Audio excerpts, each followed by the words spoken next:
Hey everyone, welcome back. Hope you're having a fantastic day so far. So bonus payments this month in December for Social Security beneficiaries, but are they actually bonus payments? We'll be covering that.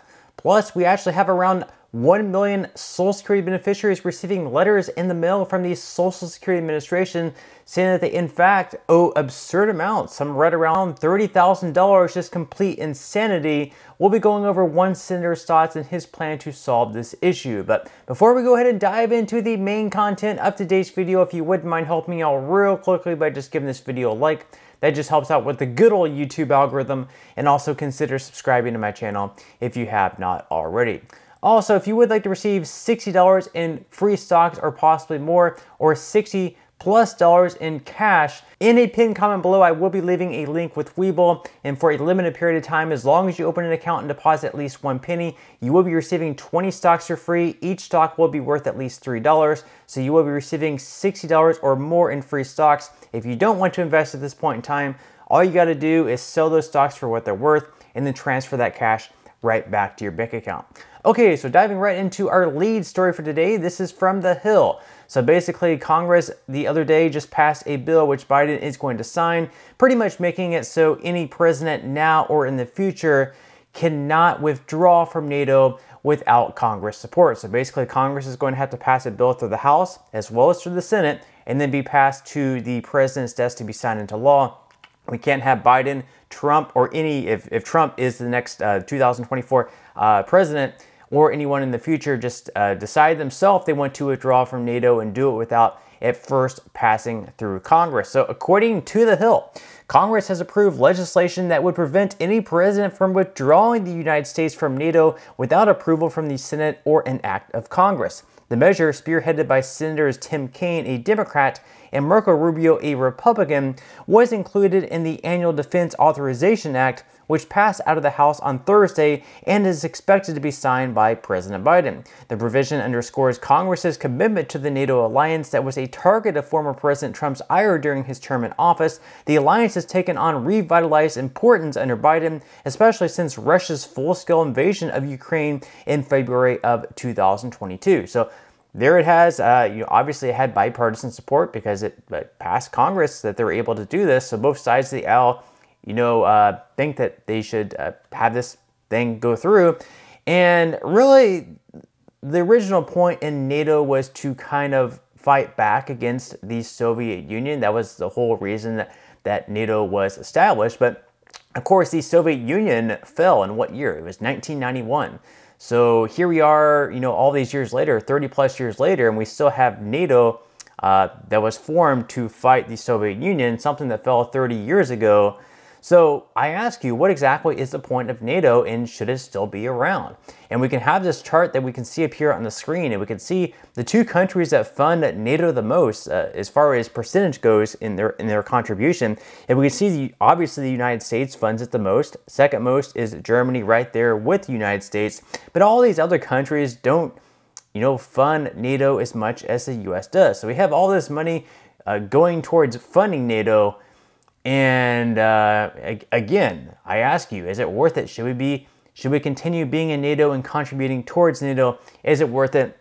Let me know what your thoughts are in the comment section below. Now, in some other news, of course, in the main title of today's video, bonus payments for Social Security in December. But are they actually bonus payments? We'll be covering that in just a second. So according to the Washington Examiner, Social Security update 2nd of December, double payments worth $914 to be sent out in just 15 days. So millions of supplemental security income recipients will get a second monthly payment in December worth up to $914 for individual filers in just over 2 weeks. The second payment will go out in 15 days on Friday, December 29th, 4 weeks after the first payment was released.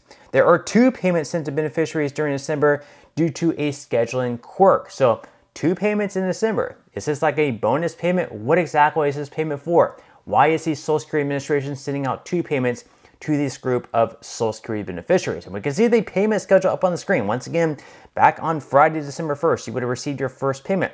Then again, on Friday, December 29th. Why exactly are there 2 payments going on in December? And we can fast forward to the 2024 schedule. And once again, January 1st, happens to fall on a holiday. It's New Year's Day. So generally, people on SSI would have received their payment on the 1st of January, but since the 1st of January happens to fall on a holiday, your January 1st payment is just coming on Friday, December 29th. So that's why you're going to be receiving 2 payments in December. Your second payment just happens to be your January payment.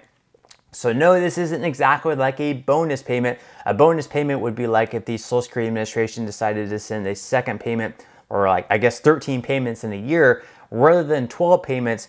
You're still going to be getting 12 payments in a year on average because you're simply not going to be receiving your payment on January 1st. Your January 1st payment, once again, is going to be coming on December 29th. Now, in some other news, a lot of beneficiaries of Social Security have been receiving letters in the mail. Right around 1 million beneficiaries have been receiving letters in the mail saying, hey, you actually owe us money. The Social Security Administration is saying, hey, we paid you all this extra money over the years. We overpaid you. It might have been our mistake, but hey, you still owe us. And it might be you perhaps owe them within 30 days. And some of these people are receiving letters where they owe, let's say, like $30,000. Just completely absurd amounts. And not a lot of people are going to have $30,000 sitting around to pay the Social Security Administration within, let's say, like 30 days. So according to this site from boston.edu, BU economist Lawrence Kotlikoff and syndicated financial columnist Terry Savage launched their new book on Sunday night with an appearance on CBS's 60 Minutes. Despite the title, it's not about zombie grannies, but rather an expose of efforts by the Social Security Administration to claw back a fortune in supposed overpayments from roughly 1 million Americans every year. The SSA wants them to pay the money back, often within 30 days, even though Social Security made the errors in the first place. He said, quote, "It goes against good conscience. People are 87, living just off of Social Security, and receives a $30,000 bill. And a couple of weeks later, if they haven't paid it back, their check is cut or eliminated. This is horrific." And I completely agree with him there. $30,000 is just an insane amount to pay back within 30 days. This is the Social Security Administration's fault. And a senator in Congress from Louisiana, a Republican, Bill Cassidy, talked about this problem that's going on, and he thinks that something needs to be done. So we're going to be watching this clip about Cassidy, and then we're going to come back to briefly talk about it. Watch. Let's talk about Social Security. Now, you are urging the administration to protect those who are the most vulnerable. What does that mean? Who are you hoping to protect? Federal agencies often don't work well. But in this case, Social Security may make an overpayment to someone and years later ask for it to be paid back. So take someone who gets an overpayment when she is 70, and now she has to pay back when she's 82. She no longer works, she's on a limited income, and she's got to pay money back from 12 years ago. First, you shouldn't make the overpayment. But secondly, there should be some awareness that if you wait too long to ask for it back, it's going to be difficult to do so. So we're trying to protect both the overpayment, but also to make sure that if you ask for repayment, it's kind of reasonable. The federal government sometimes is so kind of, first makes a mistake, and then by golly, we're going to fix it no matter the consequences to the individual American. We want them to be aware of the mistake and of the consequences. So I have to say that I absolutely agree with Cassidy here. I think something needs to be done. If, let's say, like 5 or 10 years pass, I think that's too long for the Social Security Administration to come back and say, hey, we made this mistake. If they make a mistake, they should catch it immediately within probably the first year or two. That way we don't have these insane bills of, say, like $30,000 when people are well after retirement and they're not going to have this money just sitting around to make the repayment. But let me know what your thoughts and comments are below. But that's all we have for today's video. Certainly hope that you enjoyed and found value out of it. If you did, again, I would greatly appreciate if you could give this video a like. Consider subscribing to my channel if you have not already, and I will see you in the next video.